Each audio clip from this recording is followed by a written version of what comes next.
मेरे सभी सहपाठियों को मेरा नमस्कार। आप सभी का मैं स्वागत करती हूँ जीनियस कोचिंग क्लासेस के यूट्यूब चैनल पर। जैसा कि करंट अफेयर की इस क्लास की कड़ी में मैं आपको आगे ले जाते हुए आज 3 नवंबर का करंट अफेयर आपके सामने लेके आई हूँ। चलिए पहले क्वेश्चन की ओर बढ़ते हैं। हाल ही में अभ्यास काजिंद भारत और कजाकिस्तान में कब से कब तक आयोजित किया जा रहा है? इसके ऑप्शंस हैं 30 अक्टूबर से 11 नवंबर तक, 31 अक्टूबर से 12 नवंबर तक, 1 नवंबर से 13 नवंबर तक और 3 नवंबर से 15 नवंबर तक। इसका जो आंसर है वो है ए, 30 अक्टूबर से 11 नवंबर तक। भारतीय थल सेना और वायु सेना कर्मियों की एक टुकड़ी अभ्यास काजिंद 2023 में भाग ले रही है। इसमें थल सेना और वायु सेना दोनों अभ्यास करेगी, इसमें भाग लेगी।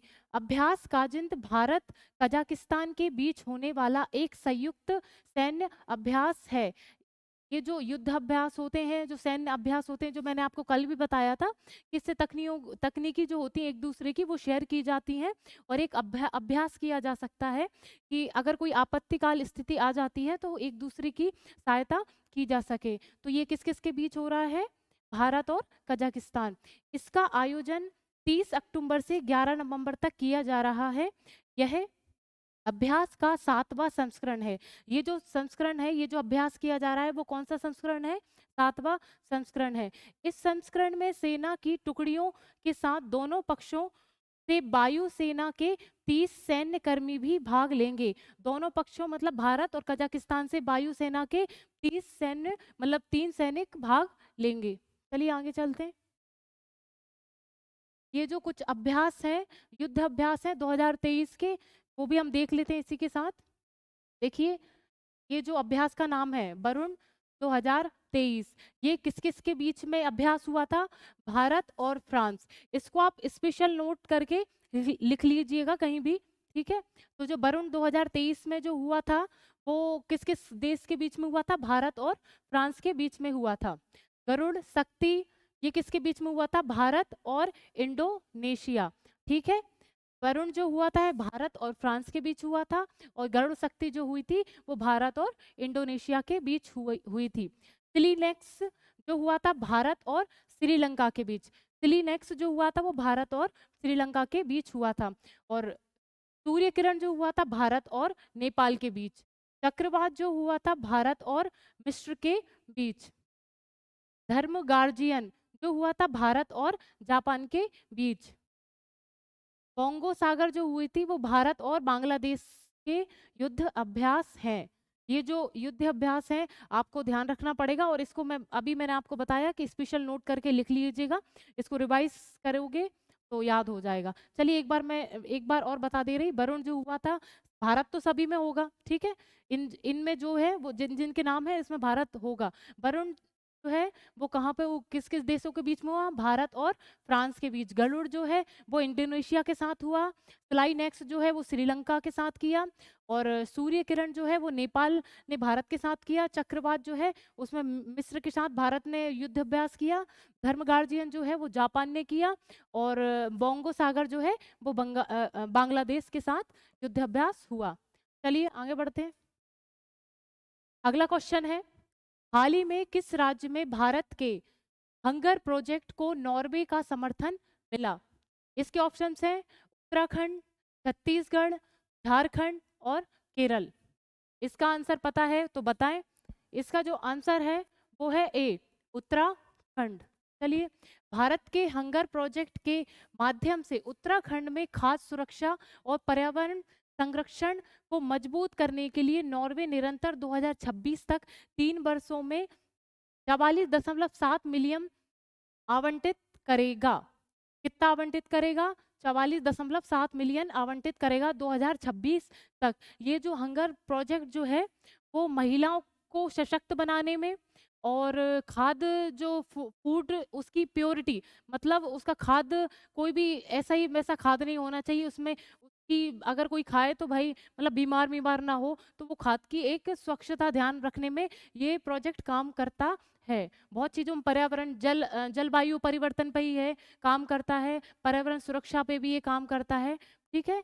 तो इसका इसका ये काम है और हम आगे बढ़ते हैं। और इसकी सहायता कौन कर रहा है, इसका जो समर्थन कर रहा है वो कौन कर रहा है, नॉर्वे कर रहा है। चलिए, इस परियोजना का उद्देश्य विशेष रूप से उत्तराखंड के पारिस्थितिक रूप से संवेदनशील क्षेत्र में महिला नेताओं, ये जो उत्तराखंड का जो संवेदनशील क्षेत्र है, महिलाओं को, मैंने अभी आपको बताया था, महिलाओं को सशक्त करने का ये कार्य करती है। मतलब महिलाओं का ये, जैसे किसी भी क्षेत्र में, जैसे राजनीति हुआ, किसी भी कोई काम हुआ, तो वहाँ महिलाएं बढ़ चढ़कर हिस्सा लें, उनको एक सशक्त बनाने का काम ये करता है। तो ये उत्तराखंड में ये महिलाओं को नेताओं और सशक्त बनाने का काम, जो भी मैंने आपको बताया, खाद्य सुरक्षा बढ़ाना और पर्यावरण की रक्षा करना है। एक मिनट रुकिएगा, बारे में डिटेल दी है।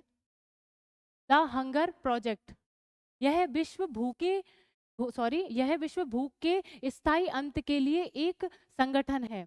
भूख के स्थायी अंत के लिए एक संगठन है, मतलब गरीबी पे ये काम करता है। गरीबी रहेगी तो स्वाभाविक सी बात है, भूख तो होगी ही, तो ये उस पर काम करता है, इसके अंत पर काम करता है। ठीक है, इसकी स्थापना 1977 में हुई थी। ये जो हंगर प्रोजेक्ट है उसकी स्थापना कब हुई थी, 1977 में। ठीक है, इसका जो मुख्यालय है वो कहाँ है, न्यूयॉर्क, अमेरिका। ठीक है, ये आप अलग से लिखिएगा ये पॉइंट। ठीक है, विश्व भूख दिवस ये कब मनाया जाता है, 28 मई को ये मनाया जाता है। यह भूख और गरीबी के स्थायी समाधान की वकालत करने के लिए द हंगर प्रोजेक्ट की एक पहल है। ठीक है, हंगर प्रोजेक्ट ने इसे 2011 में शुरू किया था। हंगर प्रोजेक्ट ने ये विश्व भूख दिवस 28 मई को मनाया जाता है, ये कब शुरू किया था, ये दिवस मनाना 2011 को शुरू किया था।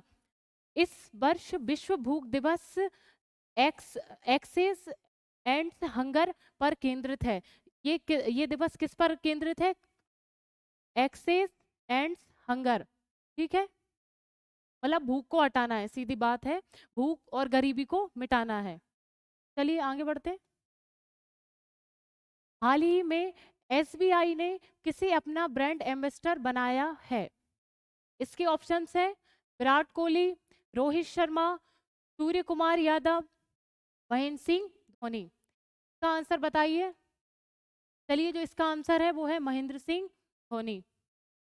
भारतीय स्टेट बैंक, इसकी भारतीय स्टेट बैंक की स्थापना जो है वो 1955 में हुई थी। चलिए, ने क्रिकेट के दिग्गज महेंद्र सिंह धोनी को अपना आधिकारिक ब्रांड एम्बेसडर बनाने की घोषणा की है। किसको बनाने की घोषणा की है, महेंद्र सिंह धोनी, जो एक क्रिकेटर है, सभी को पता ही होगा। ठीक है, बैंक के सभी प्रचारों में धोनी का महत्वपूर्ण योगदान रहेगा।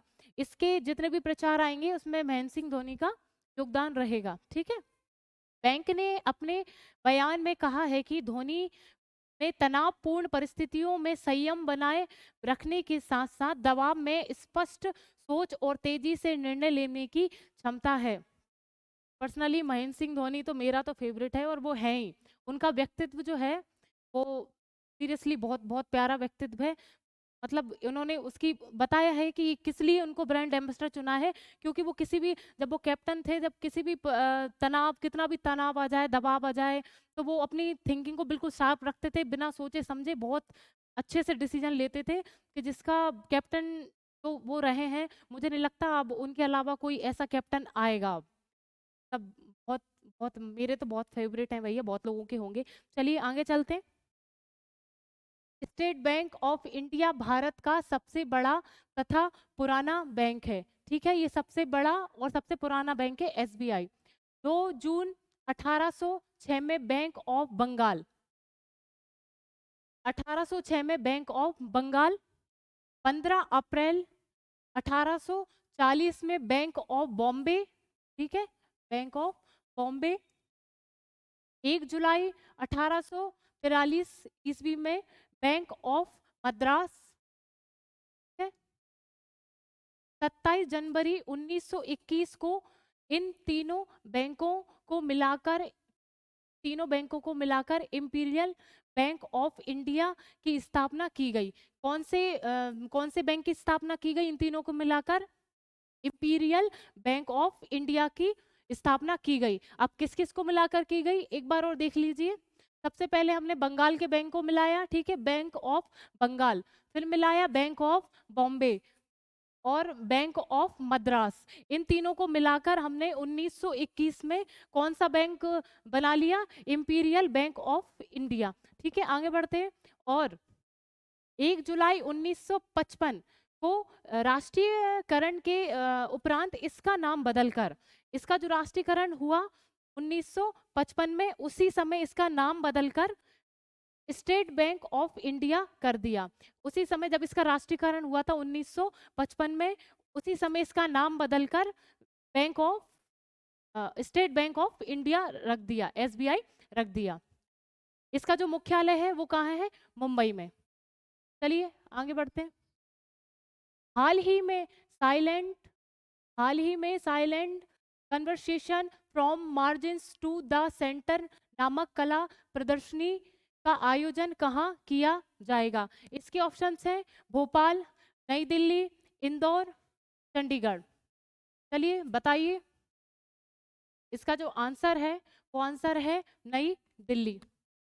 राष्ट्रीय बाघ संरक्षण प्राधिकरण, ये जो है प्राधिकरण वो 2005 में आया था और ये वन्य जीव संरक्षण अधिनियम 1972 के प्रावधानों के अनुसार बना हुआ था। चलिए, पर्यावरण, वन और जलवायु परिवर्तन मंत्रालय व सांखला फाउंडेशन के संयुक्त प्रयास से नई दिल्ली में पर्यावास केंद्र में 3 से 5 नवंबर के बीच एक कला प्रदर्शनी का आयोजन किया जाएगा। ये किस किस का, देखो ये जो प्राधिकरण है राष्ट्रीय बाघ संरक्षण प्राधिकरण और वन, पर्यावरण एवं जलवायु परिवर्तन मंत्रालय और सांखला फाउंडेशन ने मिलकर ये नई दिल्ली में 3 से लेके 5 नवंबर तक ये प्रदर्शनी का आयोजन किया है। इन तीनों ने मिलकर प्रदर्शनी का आयोजन किया है। इस प्रदर्शनी की theme silent conversation from margins to the centre रखा गया है, जो हमने अभी क्वेश्चन में पढ़ा है। चलिए, यह कला प्रदर्शनी 1973 में भारत में शुरू की गई। ये जो प्रदर्शनी है वो कौन से सन में शुरू की गई, 1973 में शुरू की गई। एक आवश्यक वन्य जीव संरक्षण पहल है, यह एक आवश्यक वन्य संरक्षण पहल है, वन्य जीव संरक्षण पहल है। प्रोजेक्ट टाइगर के 50 साल पूरे होने पर एक श्रद्धांजलि है। ये प्रोजेक्ट टाइगर जो है उसके 50 साल पूरे होने पर एक श्रद्धांजलि दी गई है, ये कला प्रदर्शनी के द्वारा। ठीक है, प्रोजेक्ट टाइगर आप सभी को पता होगा 1973 में शुरू किया गया। इसके जो जनक हैं वो कैलाश सांख्यके हैं और विश्व में गैनीमैन फोर्स हैं। चलिए, प्रोजेक्ट टाइगर का प्राथमिक उद्देश्य भारत के राष्ट्रीय पशु और बंगाल टाइगर का संरक्षण और इसकी बहाली करना है। ये राष्ट्रीय पशु, इसका जो उद्देश्य है प्रोजेक्ट टाइगर का, ये राष्ट्रीय पशु का संरक्षण प्रदान करना है, बंगाली टाइगर को संरक्षण प्रदान करना है, और अगर वो विलुप्त हो रहे हैं या कम हो रहे हैं, उनकी संख्या कम हो रही है, तो उनकी प्रजातियों को एक संरक्षण प्रदान करके उनकी संख्या को बढ़ाना है। ठीक है, प्रोजेक्ट टाइगर अप्रैल 1973 में वन्य जीव संरक्षण अधिनियम 1972 के तहत भारत में सरकार द्वारा शुरू किया गया एक बाघ संरक्षण कार्यक्रम है। प्रोजेक्ट टाइगर जो है 1973 में ये वन्य जीव संरक्षण अधिनियम 1972 के तहत बना हुआ बाघ संरक्षण कार्यक्रम है। इस परियोजना के पहले निर्देशक कैलाश सांख्यके हैं। ठीक है, जो मैंने अभी आपको बताया था। चलिए आगे चलते हैं। हाल ही में कौन सी राज्य सरकार 237 करोड़ रुपए की ग्राफीन उत्पादन फैसिलिटी स्थापित करेगी। इसके ऑप्शंस हैं उत्तराखंड, केरल, जम्मू कश्मीर और उड़ीसा। चलिए आंसर देखते हैं इसका। इसका जो आंसर है वो है केरल। केरल के मुख्यमंत्री पिनराई विजयन, मुख्यमंत्री का नाम क्या है केरल के, पिनाराई विजयन ने 1937 करोड़ रुपए के अनुमानित निवेश के साथ एक ग्राफीन उत्पादन फैसिलिटी की स्थापना की घोषणा की। ये जो ग्राफीन है वो एक कार्बन का एक अपर रूप है। फेमस तो दो ही है, और ग्रेफाइट और हीरा, पर इसको कार्बन का अपर रूप भी बोला जाता है क्योंकि ये ग्रेफाइट से निकला हुआ एक ग्रेफाइट से निकला हुआ ये है। ठीक है, ये बहुत पतला होता है पर इसका घनत्व अत्यधिक होता है, इसमें ऊष्मा प्रवाह भी अत्यधिक होती है, पर इसको उत्पादन करने में बहुत ज़्यादा लागत लगती है, इसलिए यह अभी संभव नहीं हो पा रहा है, फिर भी इन्होंने प्रयास किया है। जैसे हाइड्रोजन को भविष्य का ईंधन कहा जाता है, ऐसे ही ये ग्राफीन भविष्य में गेम चेंजर का काम कर सकता है। चलिए, तो सार्वजनिक निजी भागीदारी मॉडल पर कार्य करेगी। ठीक है, ग्राफीन जिसे अक्सर अपने असाधारण विद्युत और इलेक्ट्रॉनिक गुणों के लिए बंडर मटेरियल के रूप में जाना जाता है। ये विद्युत और इलेक्ट्रॉनिक गुणों के मतलब इलेक्ट्रॉनिक सामान बनाने में, ठीक है, ये बहुत अच्छा काम करता है, इसलिए इसे बंडर मटेरियल के रूप में भी जाना जाता है। केरल के नवाचार परिदृश्य की आधारशिला बनाने के लिए तैयार है। ठीक है, ये एक नया नया काम है और केरल अगर इसमें उपलब्धि अच्छे से मिलती है तो एक ये नवाचार का काम होगा। ठीक है, चलिए आगे बढ़ते हैं। अगला क्वेश्चन है, हाल ही में किस देश के वैज्ञानिकों ने कोकीन के लिए एक टीका विकसित किया है? इसके ऑप्शंस हैं ब्राजील, इंडोनेशिया, श्रीलंका और चीन। इसका जो आंसर है, इसका जो आंसर है वो है ब्राजील। ब्राजील के वैज्ञानिकों ने कोकीन की लत के लिए कैलिक्स कोका नामक एक नया टीका विकसित किया है। कैलिक्स कोका, ठीक है, कौन सा टीका, किसके लिए ये टीका है बताइए? कोकीन के लिए ये टीका विकसित किया है। ठीक है, ब्राजील ने परीक्षण वैक्सीन कैलिकोका ने जानवरों पर परीक्षण में आशाजनक परिणाम दिखाए हैं। मतलब जानवरों पर इसका परीक्षण हुआ तो उसमें अच्छे परिणाम आए हैं, तो उससे एक आशा जागृत हुई है कि हाँ मतलब इसका भी टीका तैयार अच्छे से सफलतापूर्वक हो सकता है। यह एक प्रतिरक्षा प्रतिक्रिया दिखाता है जो कोकीन को रोकता है, और यह कोकीन को मस्तिष्क तक पहुंचने से रोकता है। ये जो टीका है इसको लगाने से कोकीन जब कोई इनटेक करता है तो मस्तिष्क तक पहुंचने में ये टीका मदद करता, ना पहुंचने में इसको मदद करता है, ये मस्तिष्क तक कोकीन को नहीं जाने देता। इससे नशे के चक्र को तोड़ने में मदद मिलेगी, इससे नशे के चक्र को तोड़ने में मदद मिलेगी। अधिकतर देखा है जो रिच फैमिली से आते हैं उनके बच्चे अधिकतर ये ड्रग्स के मामले में, तो लगता है ये शौक है, मतलब हम अगर ड्रग्स वगैरह लेंगे तो मतलब ये बहुत अच्छा काम है, पर ये बहुत मतलब मृत्यु तक की संभावना रहती है। ठीक है, चलिए अगला क्वेश्चन है, हाल ही में एक राष्ट्रव्यापी प्लेटफॉर्म मेरा युवा भारत किसने किसने द्वारा किसके द्वारा लॉन्च किया गया? इसके ऑप्शंस हैं अमित शाह, निर्मला सीतारमण, पीयूष गोयल, नरेंद्र मोदी। चलिए इसका आंसर बताइए, अगर किसी को पता है तो बताएं। इसका जो आंसर है वो है नरेंद्र मोदी। प्रधानमंत्री नरेंद्र मोदी ने मेरा युवा भारत प्लेटफॉर्म लॉन्च किया है।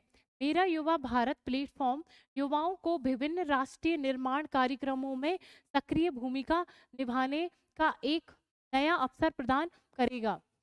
इसका जो उद्देश्य है वो युवाओं को देश निर्माण के लिए या देश की रक्षा के लिए या नेतृत्व करने के लिए प्रोत्साहन करता है। इसी से मैं मुझे अगर ये मंच प्राप्त है तो मैं अपनी बात जरूर रखूंगी। जैसा कि अभी सब अपन जो युवा अभी सब युवा हैं तो उनकी थिंकिंग ऐसी होती है कि यार नहीं यार स्वार्थपूर्ण के ठीक है कमाओ खाओ और ऐसा नहीं।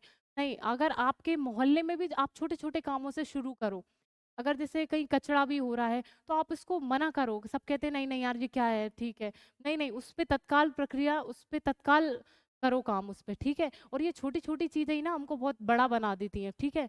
और अगर राष्ट्र निर्माण की हम बात कर रहे हैं तो इसका मतलब ये ही नहीं है कि हम कहीं लड़ने जाएं या फिर कुछ बहुत बड़ा काम करें, ये छोटे छोटे काम भी हमें बहुत बड़ा बना देते हैं, और हम छोटे छोटे काम करके कितना बड़ा काम कर लेंगे, ठीक है। राष्ट्र प्रेम हर युवा के दिल में होना चाहिए, होना ही चाहिए, क्योंकि नहीं तो आप आगे नहीं बढ़ सकते हो, नहीं तो फिर स्वार्थपूर्ण जीवन ही ऐसे ही निकल जाएगा। चलिए, तो आगे बढ़ते हैं। यह युवाओं में नेतृत्व कौशल विकसित करने में मदद करेगा। नेतृत्व का जो कौशल है उसको विकसित करेगा, ताकि उन्हें सामाजिक नवप्रवर्तक एवं समुदायों में लीडर बनाया जा सके। मतलब किसी भी नवप्रवर्तक यानी नवप्रवर्तक कुछ भी नया करने के लिए, समाज में कुछ भी अच्छा करने के लिए उसमें नेतृत्व का उसको बनाया जाएगा और सामूहिक लीडरशिप का को मौका मिलेगा। चलिए आगे बढ़ते हैं।